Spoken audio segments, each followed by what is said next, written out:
On passe maintenant au Togo. Nous parlons du cas de l'ancien ministre de la Communication, également ancien député de l'Union des forces de changement, Djimon Oré.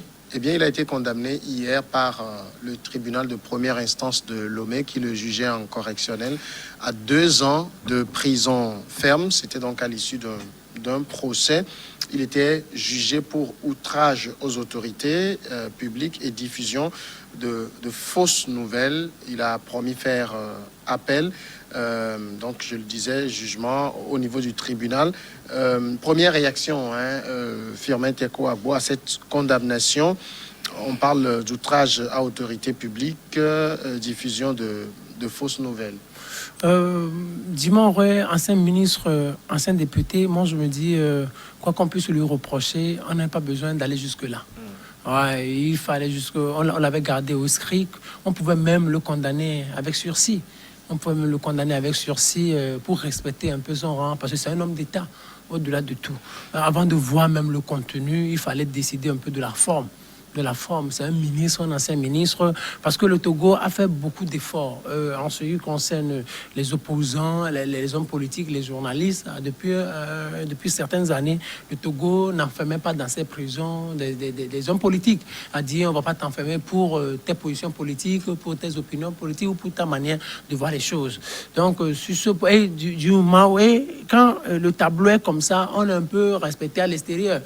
Par contre, parce qu'il y a d'autres pays qui enferment régulièrement les journalistes et qui enferment régulièrement les hommes politiques. Et depuis un moment, on a commencé qu'il y a une vague qui se déferle sur le pays. Bien sûr, on prend les hommes politiques, on prend les journalistes, mais on leur dit que ce n'est pas dans le cadre de l'exercice de leur profession. Vous imaginez? Donc, on se départit de leur profession et on les coince. Et donc, mais au-delà de tout, au niveau de l'Amnesty internationale, au niveau de la communauté internationale, au niveau des organisations de défense des droits de l'homme internationales, on va juste dire, on a pris des opposants, on a pris des journalistes, on les a enfermés. Donc, dans ces situations-là, moi, je pense que l'indulgence en droit existe. L'indulgence en droit existe, l'amnistie existe, la grâce présidentielle, tout ça là existe. Il y a la loi aussi, mais il y a aussi l'indulgence. On pouvait même fermer les yeux sur certaines choses et le coincer autrement. C'est ma première réaction. Alors, autre réaction, Francisco, vous pensez également que la peine est excessive? C'est que il y a un politicien, je crois, qui a une fois fait, ou bien un homme d'État, qui dit qu'il n'y a pas de prisonniers politiques en prison, mais les hommes politiques en prison. Donc, vous savez, moi, j'ai toujours dit qu'au Togo, tout le monde est un prisonnier en sursis. Et même le magistrat qui condamne peut aussi facilement passer de l'autre côté. Et tout le monde, aujourd'hui, le frère de Fort, Pacha Nyansingbe, et qu'on ne le veuille pas, on dit que son pied est en train de pourrir en prison et ça ne dit rien à personne, il est là-bas. Donc si une telle chose... on le voit quand même dans la presse, on voit le pied mais jamais le corps. Oui. Non, ça... comme anecdote... Je ne sais pas, c'est qui a pris la photo du pied, il prend la photo du pied sans prendre le corps. Comme anecdote, j'ai une fois appris que quand il y a quelques années où on avait dit que son pied a enflé et on lui dit de faire le sport, il a refusé, son pied a enflé et quand la presse faisait l'écho, le chef de l'État a envoyé son médecin personnel le voir et on lui a dit bon, on va amputer le pied et donc il a commencé par refaire le sport. Donc vous voyez, c'est triste et les gens doivent voir que, en fait, aujourd'hui, le frère du patron me met en prison. Et ça ne dit rien. Donc, tout le monde peut y arriver. Pascal Bodiona, aujourd'hui, il est redevenu, semble-t-il, un des meilleurs collaborateurs de Faure Gnassingbé, mais il est passé par là. Quand vous voyez tout le bruit que son épouse et puis tous ceux qui se sont mis en danger en disant qu'ils sont en train de le défendre. Et ils sont aujourd'hui, sont devenus, des gens ont pris des estocades. Donc voilà où nous en sommes. Donc aujourd'hui, au Togo, la prison, c'est devenu un passage. Un passage pour rentrer dans la citoyenneté. Parce que j'ai cité des cas, Agboibo, paix à son âme. Agboibo a fait la prison. et celui qui s'est retrouvé dans le maïs, Agbeme Kodjo a fait la prison. Abbas Kaboua, qui est là-bas, Abbas Kaboua a fait la prison. C'est un prisonnier en Suisse, en chose. Il est aussi sous contrôle judiciaire, hein, parce que depuis, aucun jugement ne l'a levé. Et chose. Donc, vous voyez qu'aujourd'hui, on sent que le pouvoir est en train de faire, disons, la promotion de la prison pour ses citoyens. Il a dit que depuis un moment, il n'y a pas de prisonniers politiques. Je vous rappelle toujours que si on vous fait l'inventaire des gens qui sont en prison, qui ont été en prison, il y a le docteur Sama, quand au début de choses, c'était affaire de Tikpi à Tchadam. Il s'est retrouvé en prison, un médecin qu'on a pu envoyer en prison. Il y a beaucoup aujourd'hui qui sont en prison pour des opinions politiques, parce qu'ils sont des gens de Bidje, où ils ont fait ci et ils sont en prison. On a encore trouvé des moyens soft. Lorsqu'on prend un journaliste, on dit non, que ce n'est pas à cause de sa profession, parce qu'il a publié sur les réseaux sociaux. Donc, c'est les choses qu'on donne aujourd'hui comme raison. Condamner un ancien ministre, vous voyez l'image que le pays est en train de refléter vers l'extérieur. C'est-à-dire que vous prenez des gens qui, bon, je ne sais pas, je vois ça doit être les accords UFC, RPT qui ont amené Jimon Oré en chose au gouvernement. Est-ce que vous-même vous traitez avec les personnes? Est-ce que c'est parce que le RPT Unir se dit que bon, il n'est pas reconnaissant, parce que c'est ce qu'on entend de la bouche de certains. Comme si, bon, parce qu'il a fait le gouvernement, et pourquoi il devient opposant. Donc on le prend comme ça, on lui inflige une peine de 2 ans de prison, 2 ans ferme de prison, et le dépose à la prison civile de Lomé. Pourquoi? Pour avoir tenu des propos sur les médias. Si on ne veut pas qu'on ferme les médias, ferme les médias, bon, ou qu'on joue l'animation politique. C'est pas le média qui a été... Oui, mais il a parlé par le canal d'un média. Oui. Alors, justement, la question qui se pose ici, c'est qu'on a tous écouté Jimon Oré dans les propos qu'il a tenus, et beaucoup disent, vous ne pouvez pas non plus ne pas reprocher ce genre de propos à l'ancien ministre. Non, c'est-à-dire, je n'ai pas compris. Ouais, c'est-à-dire, on ne peut pas dire que c'est la liberté d'expression. Il avait le droit de dire ça. Non, il n'a pas le droit. Il a exagéré. C'est-à-dire, ce qu'il a dit, on le résume en soft. C'est-à-dire, il prend le génocide rwandais, le nombre de victimes que cela a fait. 800 000 morts 800 000 morts. 800 000 morts en 3 mois. Vous imaginez, il dit, sous le régime RPT avec la France-Afrique, avec le régime qui a servi la France-Afrique, sous ce régime-là, il y a eu également 800 000 morts. Donc, sur ce point, il a exagéré. Ce n'est pas possible. Parce qu'il ne peut pas prouver. Et l'autre chose qu'il s'est oublié, c'est que il a été membre de ce pouvoir, en quelque sorte. Il a été membre de ce pouvoir. Il a été ministre de 2010 à 2013. Ouais, donc, si on veut parler de quelconque bilan, il doit en être aussi comptable. Donc, vous imaginez, il doit être comptable. Donc, on peut lui dire, monsieur, venez nous prouver les 800 000 morts. Combien de morts ont été faits sous votre magistère? Donc vous imaginez, vous rappelez un peu Jimon Oré qui a défendu une loi organique de la RAC à un moment donné où les journalistes se sont mobilisés à l'époque pour dire non à cette loi de la RAC, mais c'était en 2013. Oui, ça devait être en 2013. Jimon Oré a défendu bec et ongle le pouvoir. Vous imaginez? Donc il a coopéré, il a travaillé avec le pouvoir. Donc ce qu'il reproche au pouvoir, c'est la même chose qu'il doit se reprocher en réalité. Donc au nom de la liberté d'expression, il ne pouvait pas dire ça. C'est pas au nom de la liberté, parce que la liberté d'expression, elle est là qu'on pouvait se permettre de dire un certain nombre de choses. Sur ce point, il a exagéré. Il pouvait se dire, il est en politique, il peut se permettre de dire un certain nombre de choses. Or, il y a aussi la loi qui est là. La loi parle de fausses informations, la loi parle de outrage aux autorités. Et sur ce point, on peut vous coincer. Mais comme il est toujours politique, on peut revenir au sens politique. On peut lui reprocher ces choses-là. On le condamne peut-être à 2 mois avec sursis. Là, on lui dit que oui, c'est la loi qui a parlé. C'est la loi qui a parlé. Mais le prendre, le déposer à la prison, le condamner, puis ça s'est passé rapidement. Vous imaginez, 2 ans de prison ferme. Pas avec ceci. Non, je pense que là, c'est un peu lourd pour lui. Ça doit être un peu lourd pour lui. On pouvait le coincer autrement. Si on l'avait pris, en sa qualité d'ancien ministre, si on l'avait pris pour une quelconque affaire de détournement public, détournement de fonds publics, là, il n'y aurait pas de problème. Et puis avec des preuves, des éléments probants, il n'y aurait pas de problème. Mais pour opinion, où il dit qu'il y a 800 000 morts au Togo, 800 000, des trucs qui ne tiennent même pas. Vous imaginez? C'est comme, c'est tellement exagéré qu'on devait même pas le considérer. Vous imaginez, c'est comme un enfant qui parle. Voilà. Je ne sais pas si vous comprenez. C'est comme un enfant qui parle. Et ce qu'il dit, excusez-moi, ça n'a pas de sens. Que sous le régime, on a fait 800 000 morts, près d'1 million de morts. Mais c'est comme un enfant qui parlait. On ne devrait même pas le considérer, quoi. Le condamner, c'est donner du sens à sa bêtise, en quelque sorte. Oui, justement, est-ce que on Dimon peut aurait le considérer en ce sens que on n'a jamais fait l'inventaire des morts au Togo. Je ne sais pas si vous voyez. On peut dire qu'il a exagéré. Il a exagéré, mais on n'a jamais fait l'inventaire. Parce que quand il y a un mort, même si la personne est morte par bavure, on trouve toujours un angle pour l'arranger. Donc, on n'a pas cet inventaire-là. Mais c'est que nous avons une justice politique qui n'arrive pas à se départir de la politique. Il a dit tout à l'heure, lorsque on parle de Dimon qui est passé aux affaires, on parle de la numérisation de la TVT, où les gens sortent, on donne des milliards qui ont été débloqués, ou même parfois... Il y a un dossier comme ça. Ou même parfois les gens du pouvoir disent que, bon, c'est lui qui a géré. Mais si on nous dit qu'un procès allait dans ce sens, et pour qu'on sache, on connaisse la vérité sur comment la numérisation a été gérée, et si c'est pour ça qu'on l'envoie en prison, on sera d'accord.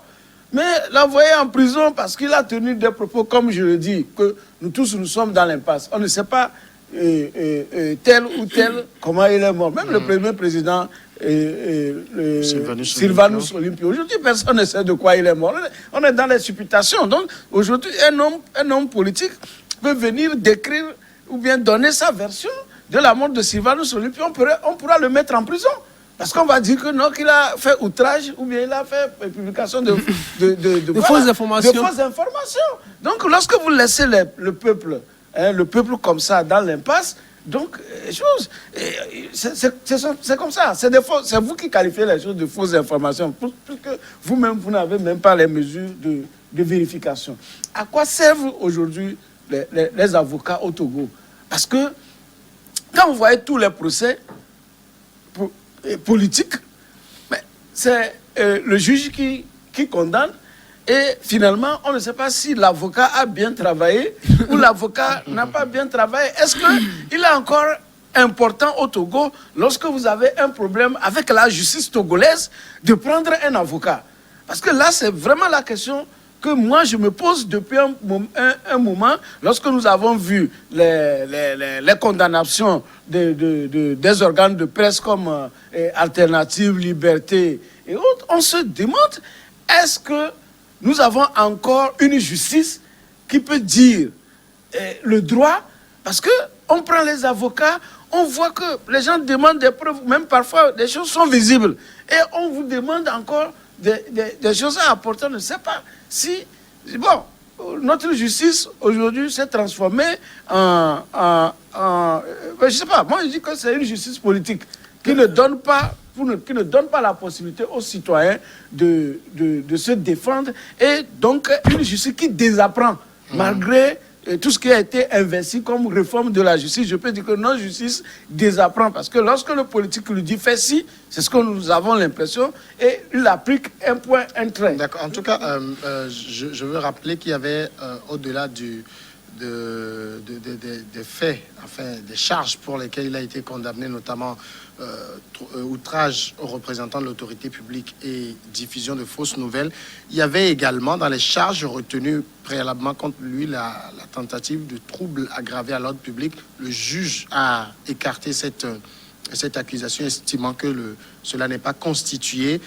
J'ai dit qu'il a indiqué qu'il va interjeter appel. Il faut espérer. Samuel, en attendant qu'il nous parle, vous vous rappelez quand on avait pris le passeur Esaïe, c'est Esaïe, non? Esaïe, oui. Esaïe ici. Qui est toujours en détention, si je ne m'abuse. Eh oui, mais la justice, je dis que la justice a décidé que vous allez rester en prison, quelles que soient les raisons que vous donnez, votre défense ne vaut rien. Nous, c'est la prison, on veut vous mettre, vous serez là-bas. Mais quand nous prenons, c'est comme ça, le passeur Esaïe. On a fabriqué... Bon, on a énuméré, c'est-à-dire que c'est une liste interminable. Jusqu'au moment où, lorsqu'on finit par se caler pour dire, bon, avec ceci, on peut vous condamner qu'on élague les autres. Donc c'est la même chose ici. Non, moi, vous avez vu le procès de Pacha. Au départ, ce n'était pas, c'était une tentative qui est devenue flagrant délit. flagrant délit pour quelqu'un qui est à la maison. Est-ce que vous voyez? Donc, c'est impitoyable lorsqu'on prend notre justice. Nous, on n'a pas fait le droit. On n'a pas fait l'école de droit. C'est eux qui ont fait l'école, le droit pour dire le droit. Ils n'ont qu'à être en phase. C'est le droit qu'ils Oui, ils n'ont qu'à être en phase de ce qu'ils ont appris. Moi, je voulais dire, par rapport à la justice, peut-être c'est un peu relatif. On peut parler politique, mais vous savez, dans mon affaire avec Jean-Pierre Fabre, par exemple, le procureur n'était pas d'accord avec moi. La position du procureur, le procureur me condamnait à l'époque à payer 1 million de francs CFA. Mais mon avocat, dans sa réquisition, mon avocat m'a défendu. Mon avocat m'a dit que mais c'est pas moi, j'ai publié aucune information, j'ai fait que mon travail de journaliste. Et mon avocat m'a sérieusement défendu. Et finalement, le juge, c'est ce que j'ai retrouvé, la position de mon avocat dans le verdict du juge. Vous imaginez, on a voulu faire plaisir à Jean-Pierre Fabre à l'époque. Parce que qu'est-ce qu'on vous a reproché? Non, c'est-à-dire que vous avez répété une parole de Abbas Kaboua qui dit que le fils de Jean-Pierre Fabre, que le chef de l'État fort, que le chef de l'État fort, lui a trouvé du travail. Voilà, on vous condamne pour ça. Mais après, quand on s'est rendu compte que, bon, ok, ce que vous avez dit, peut-être ça vient d'un homme, vous a relâché, c'est tout. Sinon, si les propos là, vous l'avez tenu contre un homme du régime, un homme fort du régime, vous serez en prison. C'est parce que ici, vous avez tenu les propos, c'était contre Fabre. Et entre-temps, on a vu. Non, moi, c'est pour vous dire que moi, dans mon affaire. On a voulu voir si le chef de l'État a été. Non, j'ai juste voulu dire que dans mon affaire, le procureur n'était pas d'accord avec moi. Le procureur, c'est le ministère public. Vous imaginez, c'est le ministère public. Donc, il n'était pas d'accord avec moi. Et le jour-là, il était très virulent à mon égard. Mais mon avocat m'a pris tout son cas pour me défendre. L'avocat n'a rien fait, c'est un hasard. Non, c'est parce que moi, c'était mon procès, j'étais au procès, vous n'y étiez pas. Non, c'est pour ce que moi je peux dire aujourd'hui. Et cette situation fait peur au Togo. Ce que nous sommes en train de vivre fait peur au Togo. Avec un conseiller d'Agbome Kodjo qui a été aussi interpellé et qui serait au SCRIC. Ça fait peur. L'année passée, Mme Adjamagbo, ah oui? Madame Adjamagbo aussi était au SCRIC. Après, notre confrère Carlos Ketou était au SCRIC. Après, même Ferdinand a été convoqué au SCRIC. Après, ça a été retiré. Si. Après, aussi au niveau de la justice, il y avait Ferdinand qui avait une affaire et qui a été condamné. Ouais. Moi, je ne voudrais pas voir le fond. Mais quand il y a de telles affaires qui se multiplient, il faut que l'État fasse attention. Il faut que l'État fasse attention, il faut que l'État fasse extrêmement attention. On ne peut pas continuer comme ça. Ça va soulever des esprits. Ce n'est pas ça. Je pense qu'on exagère. Nous sommes en politique et en politique, on peut fermer les yeux sur certaines choses. Dis-moi, qu'on nous dise exactement ce qu'il a fait. Si c'est seulement trop outrage aux représentants de l'autorité publique et tout ça, et on va le condamner pour 2 années. Je pense que sur ce point, on a exagéré. Le chef de l'État, c'est le premier magistrat de la République. Le premier magistrat de la République est peut-être pour consécuter les choses ou avant que même Djimoré n'interjette appel, qu'il prenne une décision et qu'il dise je gracie Djimoré. Parce que c'est un ancien ministre. Il faut qu'il soit saisi. Vous savez, moi je me dis aussi, connaissant un peu notre système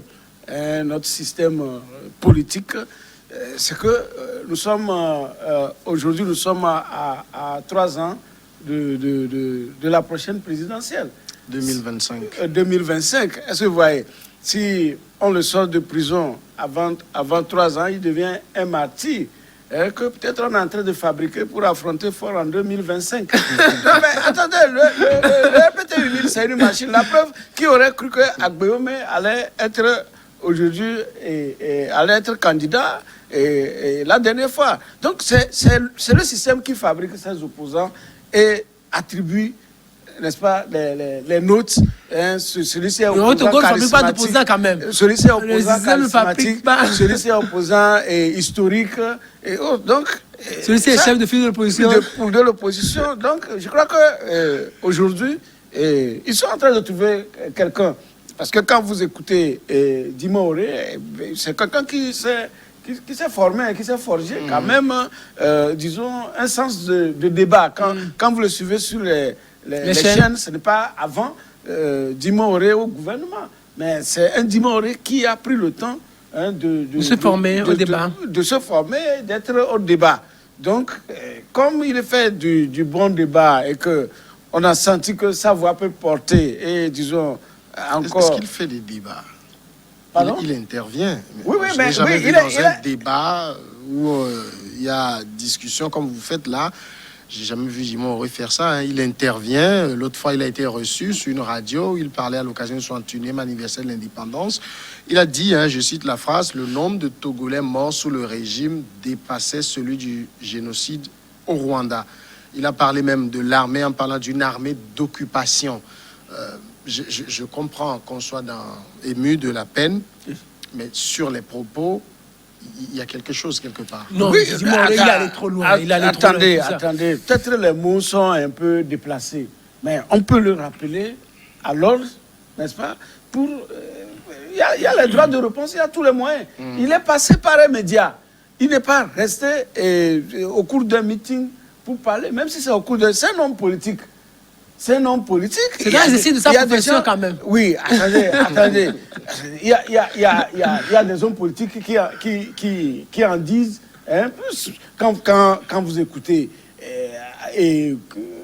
Aguirre Kodjo, avant qu'il ne soit candidat, il a tenu des propos sur des médias, même à l'encontre du chef de l'État. Ça lui a valu des ennuis judiciaires. Hein. Du chef de l'État.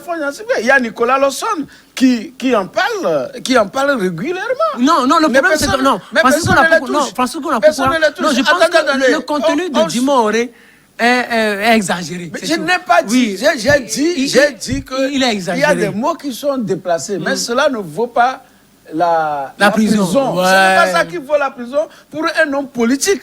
Et je dis que la prison aujourd'hui est devenue un passage pour la citoyenneté au Togo. Parce que lorsque nous prenons tous les hommes politiques qui ont été en prison et qui sont arrivés à la porte de la prison, qui sont passés par le SCRIC, donc c'est ça, c'est aussi un mode de gouvernance. On doit le comprendre et l'intégrer.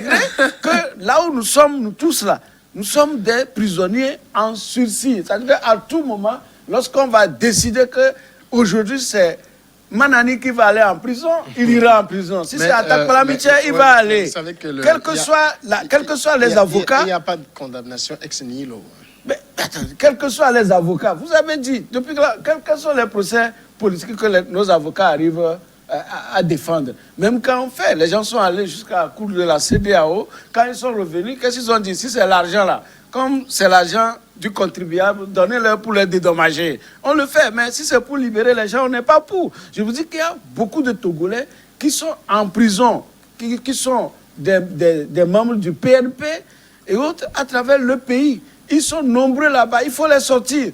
Des gens, on a brisé leur vie. Pour de bon, c'est pas vrai. Est-ce qu'on va parler maintenant de Jimon Oré comme d'un prisonnier d'opinion?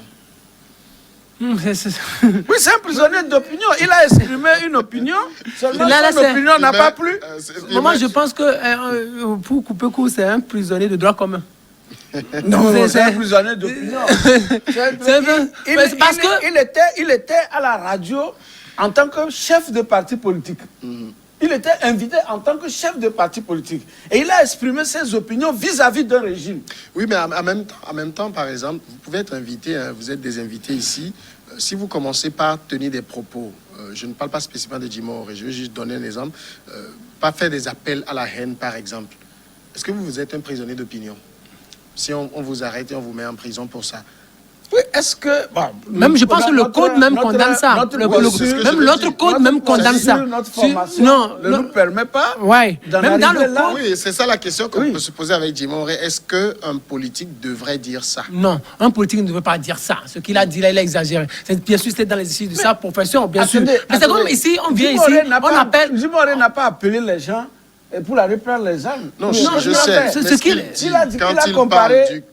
On a entendu le thème génocide rwandais qu'on compare au Togo. Armée d'occupation. On sait ce que ça veut dire.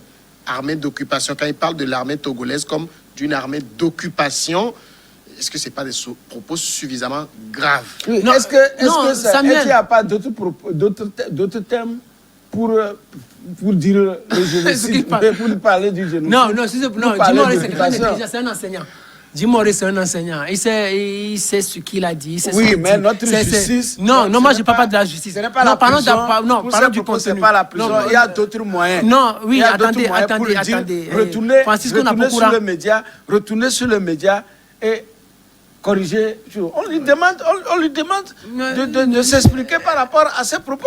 On ne lui a pas donné l'occasion. On le prend, le garde au SCRIC. Après le SCRIC, quand l'ordre est venu, il peut quitter le SCRIC pour aller devant le juge. Non, je pense que sur ce point, Francisco Napokura sait qu'il va l'envoyer en prison directement, on l'envoie en prison. Non, sur ce point, Djimoré a exagéré. Non, qui a dit qu'il n'a pas exagéré? Attendez, Francisco Napokura. Qui a dit qu'il n'a pas exagéré? Il a exagéré. Il ne devrait pas dire ça. Sur ce point, il allait trop loin. Et moi je dis, sur ce point, c'est des propos puérils. Oui, c'est des propos. Francisco, une seconde. Quelques individus qui ont pris l'armée ou bien le pays en otage. Ou bien. Dans ce pays, il y a les gens qui le disent tous les jours. Non, le disent. Non, mais c'est différent. Mais il dit. C'est ce que je dis. Francisco, vous avez assez parlé. Laissez-moi parler aussi. Moi, je dis, Francisco Djimoré a exagéré. Je suis d'accord. Il a parlé comme un enfant. C'est ce que moi je dis, quoi. Il a parlé comme un enfant. Comment on peut comparer le nombre de morts sous le régime Gnassingbé au nombre de morts fait par le génocide rwandais?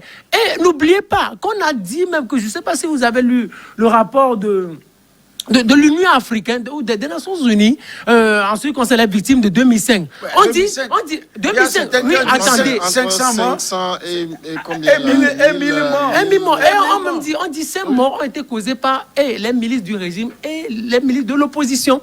Donc ça veut dire tout le monde, en quelque sorte, tous les deux camps sont comptables des morts. Oui, on a dit ça. Allez lire la décision de la Cour de justice de la CEDEAO, où on parle des victimes de 2005. Allez lire ça. On ne parle pas seulement une seconde. Non, pas Francisco. Laissez-moi parler d'abord. Laissez-moi parler d'abord. Oui, donc si on veut prendre ça, si on veut lire un peu la décision de la Cour de justice de la CEDEAO, on parle aussi d'une responsabilité ou de certaines responsabilités de l'opposition. Peut-être Djimoré n'a jamais lu ça. Moi, je dis simplement que ces propos-là, ils sont tellement déplacés. Ce sont des propos puérils. C'est un enfant qui peut-être pourrait tenir ces propos-là. Donc, on ne devrait même pas considérer ces propos. Donc, ce que nous demandons, c'est qu'on le libère ou qu'on le gracie. Notre armée n'est pas une armée d'occupation, mais sa place n'est pas en prison. De nous avoir suivis. On se retrouve demain.